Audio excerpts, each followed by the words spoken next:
Welcome back to another video, Jets fans. The NFL draft is 3 days away. There is a lot of smoke going on about what the Jets do round one and whether that is taking Armand Bambou, Tyler Warren, or maybe a trade down. How will the Jets address other needs in the later rounds? In this video, we're going to be talking about the perfect draft for the Jets. No trades whatsoever. Alright, so let's talk about a perfect scenario right now. So round one, pick 7, we are going Armand Bambou, right tackle, Missouri. People are going to want Tyler Warren here, but you don't win games with a tight end at 7. You win games in the trenches. Only hole as of right now on the O-line would be right tackle.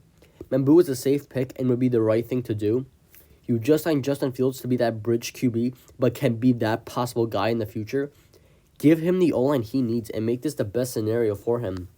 Bambou is a great pass protector and would be the finishing touch to our O-line. Having a stud O-line over tight ends any day of the week. Give me a top 5 O-line over top 5 tight ends. I've always wanted Bambou. I think this would be an ideal and safe pick. Alright, so round 2, pick 42, we are going Alfred Collins, D-line, Texas. Jets need D-line help bad, like really bad. They did sign some guys as depth pieces, but the only guy I see making the roster is Derek Nadi. The other 2 guys I see making the practice squad. I know a lot of you want to address wide receiver or tight ends here, but don't worry, we will very soon. I think D-line is a bigger hole than both wide receiver and tight end. Collins is a really good athlete. He's good at rushing the passer, but where he really thrives is run stopping. One of the best run stoppers in this class, and we do need a run stopper badly. Our run D last year was atrocious. Him next to Big Q could be pretty solid in the future. We also have Leonard Taylor who could potentially break out and make this D-line go even crazier. This would be a smart pick as we're bolstering up the trenches, so Alfred Collins at 42. Alright, round 3, pick 73, we are going Kyle Williams, wide receiver, Washington State. We're finally addressing wide receiver, and we are taking one of my favorite players in the draft. Williams is an electric runner whose release package is so nasty and effective. His route running is awesome and is so good at getting open. He's got great burst too. It would be a great pick here. It's kind of funny, but watching Kyle Williams play, he looks very similar to Garrett Wilson. Imagine having 2 Garrett Wilsons on offense. Yes, please. We're getting another weapon for Fields and taking our first wide receiver in the draft. So Kyle Williams at pick 73. Round 4, pick 110, we are finally dressing our tight end hole, and we are selecting Gunnar Helm, tight end, Texas. I think if the Jets were to pick a tight end in the draft, Gunnar Helm makes the most sense. His game is very similar to Dallas Goedert. Instead of trading a pick for him, let's draft a guy whose game is very similar. Instead of going Warren or Love in round 1, or a guy like Mason Taylor or Elijah Arroyo in round 2 or 3, we fill other needs and pick a tight end who I think fits the scheme better. Helm is good at getting open, but is mainly because of quick screen passes or any other short passes. He has reliable hands though, so he's a pretty safe target for Fields to throw to. Where he really thrives though is his blocking ability. One of, if not the best blocking tight ends in the draft, which is something this team is going to look to add. Get a good weapon and an even better blocker for this offense. This would be a great pick, and we finally address our tight end hole. Alright, so round 5, pick 145, we are going Quincy Riley, cornerback, Louisville. Quincy Riley is a sneaky good corner in the draft. He's a player who deserves more love.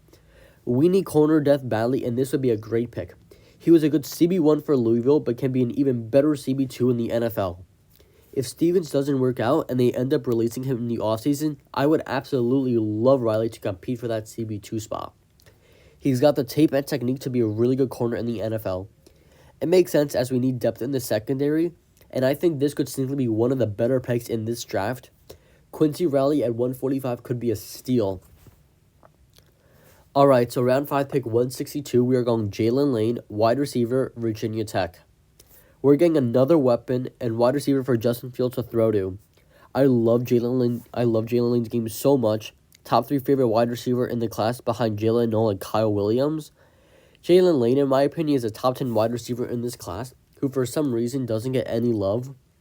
One of the most electrifying players in the draft. He's mainly a gadget player and is good on quick passes. He's just such a dynamic player when he has the ball in his hands. Great on end arounds or screens. We have another player whose game is similar to Lane, and that is Malachi Corley. However, Lane is also one of the best returnmen in all of college football. He's a player who plays like special teams is just as important as offense.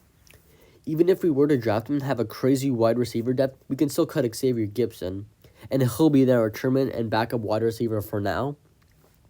A wide receiver room that consists of Garrett Wilson, Kyle Williams, Alan Lazard, Malachi Corley, Jalen Lane, Tyler Johnson, and Josh Reynolds would be pretty awesome. A lot of guys are on their last year of their contract, and in the future can see Jalen Lane as a potential wide receiver 3 in the future. I really like this pick and would be a nice addition to our offense. So Jalen Lane at pick 162.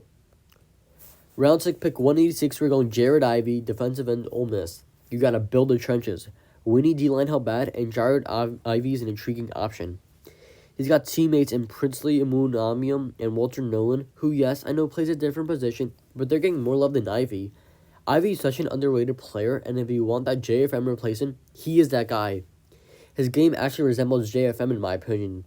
Solid at rushing the passer and a great run stopper. I think this would be a really, really solid pick here. So Jared Ivey at 186.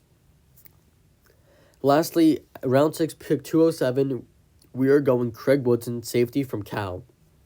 Woodson is a player who deserves more love. Such an underrated baller for some reason is projected to go late round 7. He is extremely physical and shows his range and abilities to make plays in coverage. He racked up 70 tackles, 2 picks, and 7 PBUs. One of the most underrated players in the draft. Well, that's going to be it for this video. Let me know what you think of this ideal draft for the Jets. I think this would be a perfect draft for them, but we'll see what they do in 3 days. I'm super excited to see what they do, and let's go Jets.